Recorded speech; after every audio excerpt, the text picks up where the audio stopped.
হয়নি কলকাতা। স্থানীয় সংবাদ পড়ছে ধৃতি সেন শর্মা। বিশেষ খবর হলো, সন্দেশখালীতে ইডি আধিকারিকদের ওপর হামলার ঘটনায় মূল অভিযুক্ত শেখ শাহজাহানকে আবারও 8 দিনের সিবিআই হেফাজতে পাঠানো হয়েছে। রেশন দুর্নীতির তদন্তে ইডি আজ সন্দেশখালী ও সরবেরিয়ায় তল্লাশি চালিয়ে বিভিন্ন নথিপত্র উদ্ধার ও 3টি গাড়ি বাজেয়াপ্ত করেছে। বামফ্রন্ট আসন্ন লোকসভা নির্বাচনের জন্য তাদের প্রথম প্রার্থী তালিকা প্রকাশ করেছে। 16 জনের তালিকায় 14 জনই নতুন মুখ। এসইউসিআই কমিউনিস্ট লোকসভা নির্বাচনে এ রাজ্যে 42টি আসনে প্রার্থী দেওয়ার সিদ্ধান্ত নিয়েছে। রাজ্যপাল সিভি আনন্দ বোস সেরা ডাকঘর ও সেরা ডাককর্মীদের জন্য বিশেষ পুরস্কার চালু করার কথা ঘোষণা করেছেন। রাজ্য সরকার বাংলা শস্য বীমা যোজনার আওতায় পাট চাষিদের বীমার প্রিমিয়াম মুকুব করছে। আসি বিস্তারিত খবরে। সন্দেশখালীতে ইডি আধিকারিকদের ওপর হামলার ঘটনায় মূল অভিযুক্ত শেখ শাহজাহানকে 4 দিনের সিবিআই হেফাজত শেষে আজ বসিরহাট আদালতে তোলা হয়। তাকে আবারও 8 দিনের সিবিআই হেফাজতে পাঠানো হয়েছে। অন্যদিকে 5ই জানুয়ারির এই ঘটনায় নেজার থানায় পুলিশ যে 7 জনকে গ্রেপ্তার করেছিল তাদেরও আজ আদালতে তোলা হয়। এদের 5 দিনের সিবিআই হেফাজতের নির্দেশ দেওয়া হয়েছে। এদিকে রেশন দুর্নীতির তদন্তে ইডি আজ সন্দেশখালীর ধামাখালীতে শাহজাহান ঘনিষ্ঠ আইনুর মোল্লা, জামাল উদ্দিন মোল্লা, নজরুল মোল্লা ও তার ছেলে মাছ ব্যবসায়ী রিন্টু এবং আরশাদ মিয়ার বাড়িতে হানা দেয়।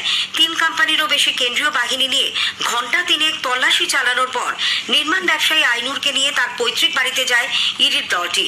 আইনুর ও জামাল উদ্দিনের বাড়ি থেকে তেমন কিছু পাওয়া না গেলেও নজরুল মোল্লা ও রিন্টুর বাড়ি থেকে বেশ কিছু নথিপত্র ও ডায়েরি উদ্ধার করা হয়েছে।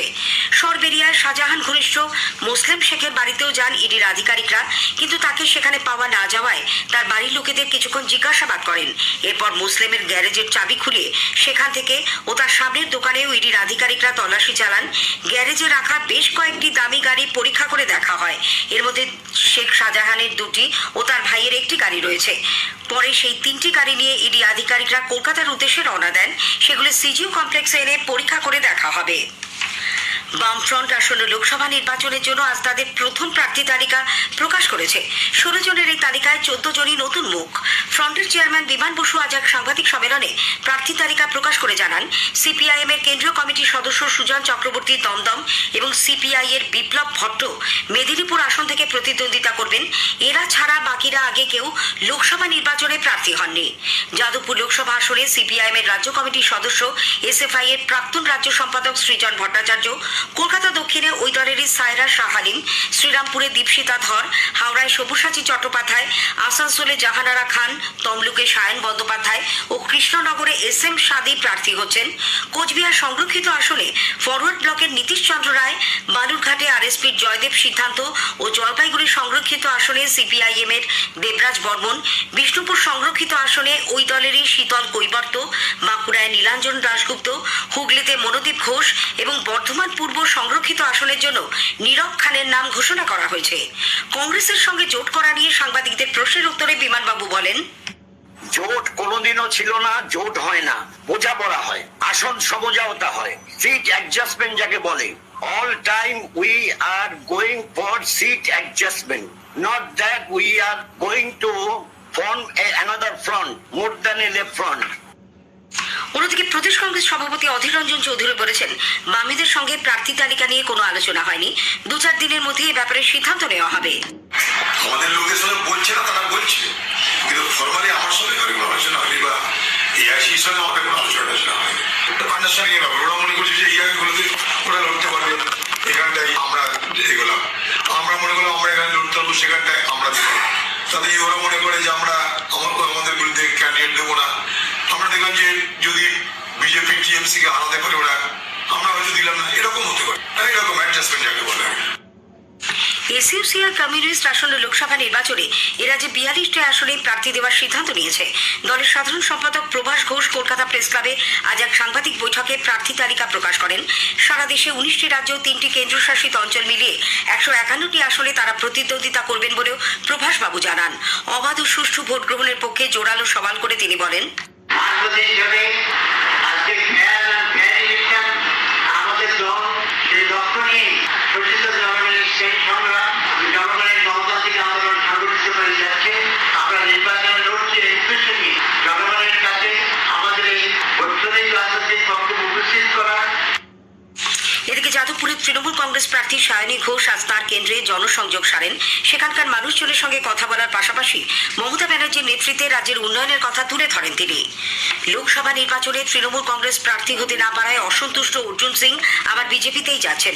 সব জল্পনার অবসান ঘটিয়ে ব্যারাকপুরের এই সাংসদ আজ সাংবাদিকদের জানান, রাত 8:30 নাগাদ তিনি দিল্লির উদ্দেশ্যে রওনা দেবেন।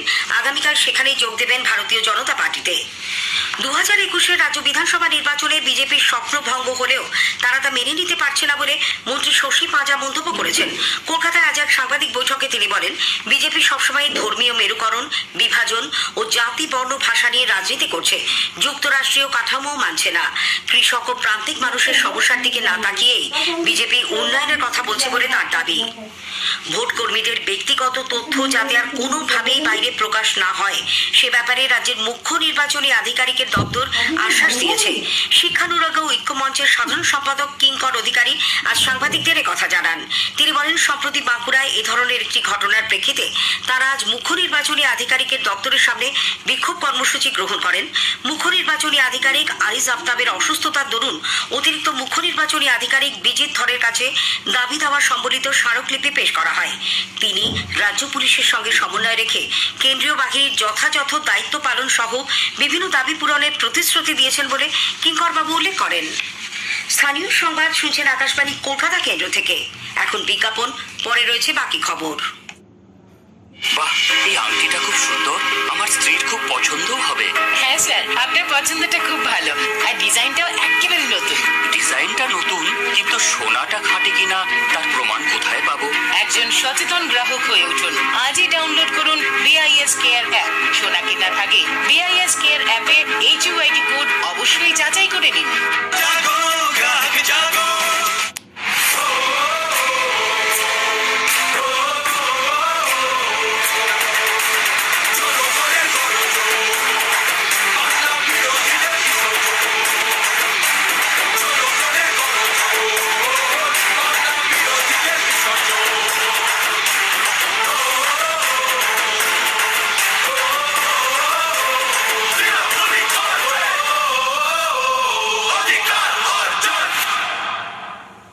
ধানের পতাকা পাতাকে সবুজ রাখতে এবং ধানের শীষ ও দানাকে পুষ্ট, ওজনদার ও আগ্রামুক্ত রাখতে ব্যবহার করুন বায়ারের নেটিভো।